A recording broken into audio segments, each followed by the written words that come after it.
Батнайрамдлаг шин. За баярлалаа. Таахын тус өдрийн мэнд хүргэе.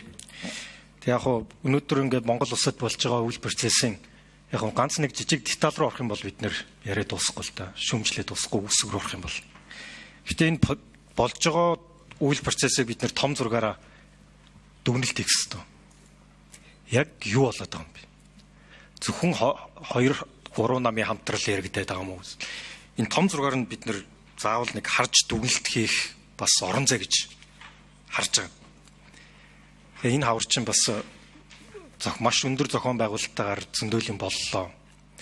Гэхдээ энэний ард ингээ яригдахгүй үлдчихгүй гэсэн нэг том сэдв байгаад байна л та. Олон 10 жил бид нэр бас хүсэж маш том хүлээлт байж байгаа арай гэж батлуулж авсан үндэсний баялагын сангийн тухай хууль хэрэгжээд яг баялагын хилцлүүд яваад эхэлсэн. Яг өнөөдрийн байдлаар нэг ч хилцэл нь эцлэгдэггүй. Нэг ч хилцэл эцлэгдэггүй. Том зургаараа миний хувьд энэ дээр бас богинохон дүгнэлт хийчихмээр. Энэ ганцхан Монгол улсад яваад байгаа зүйл биш ээ.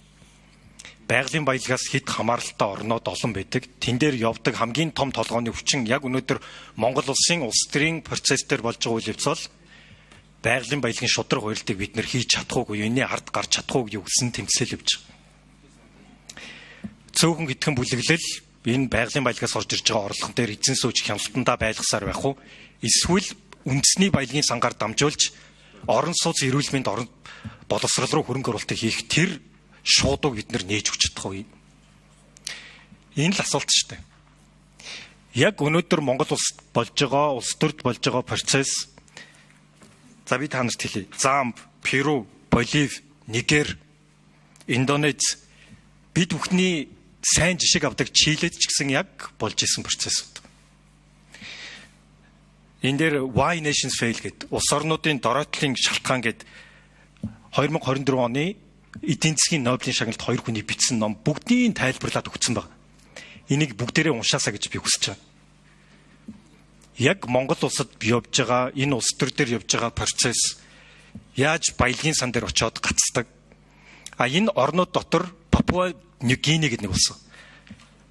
Яг ерөнхий сайд нь баялагын сангаа байгуулад мөнгөжүүлж чадлах улс төрийн нөлөөнөөс болоод унжсэн ийм л асуудал. Тэгэхээр энэ том зургаараа бид нэр харж дүгнэлт хийж хэрсүү байж шийдвэр гаргахгүй бол өнөөдөр нэг жижигхэн деталь руу орох тоолондоо бид нэр төөрөгдүүлэх PR-ч хангалттай явал. Тэр том зургаар бид нэр өнөөдөр дүгнэх ёстой. Тийм учраас үндсэн хуулийн нэмэлт өөрчлөлтөөр бид нэр 126 гишүүнтэй болсон шүү дээ. Ийм юмд автахгүй Батнайрамдлаг гишүүн 1 минут өгье. Яг л ийм улс төрийн тогтворгүй байдал дандаа үүсэхгүй. Эндээс хамгаалахын тулд бид нар үндсэн хуулийн нэмэлт өөрчлөлт орж 126 гишүүнтэй болсон. Тэгэхээр одоо таны манлайлж байгуулсан үндсэн хуулийн нэмэлт өөрчлөлтөөр 126 гишүүнтэй болсон энэ одоо шинэ парламент маань 10 сар хүрэхгүй дахиад итгэл хүлээлгэх үгүй юу гэд ингээл яг сууж. Тэгэхээр энэ дээр та дүгнэлтээ хийх хэрэгтэй. Ард түмэнд бүгдээрээ харж байгаа. Нээлттэй ярих хэрэгтэй.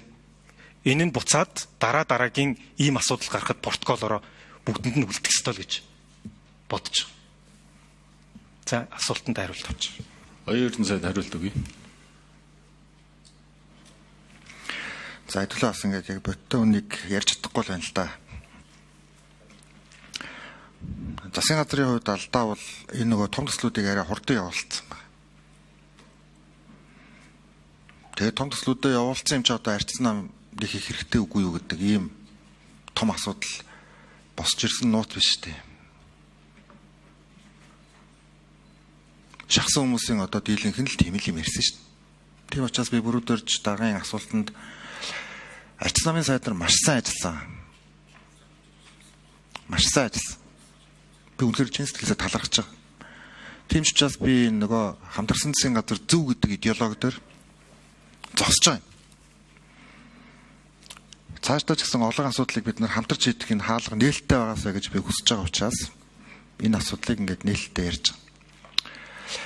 Гашуун сухад яваад хүрээд ирсэн дараагийн засгийн газар зурагдсан байсан. Бодтой.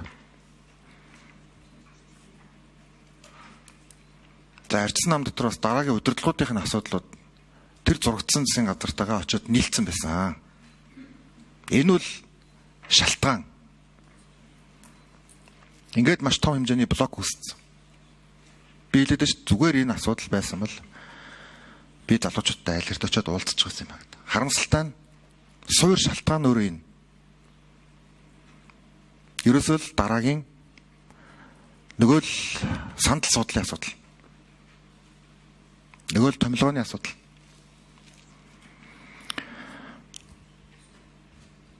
Тийм ч учраас хамтарсан засгийн газрын гэрээн дээр улсын эрх ашиг нэгт, намын эрх ашиг хоёрт, хувийн эрх ашиг гуравт гэдэг энэ үгийг би албаар оруулсан.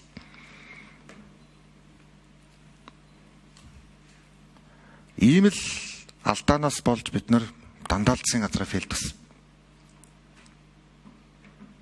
Тэгээд нэг юм сэрэн дунгуйшиж төрийн тойрог руу орсон.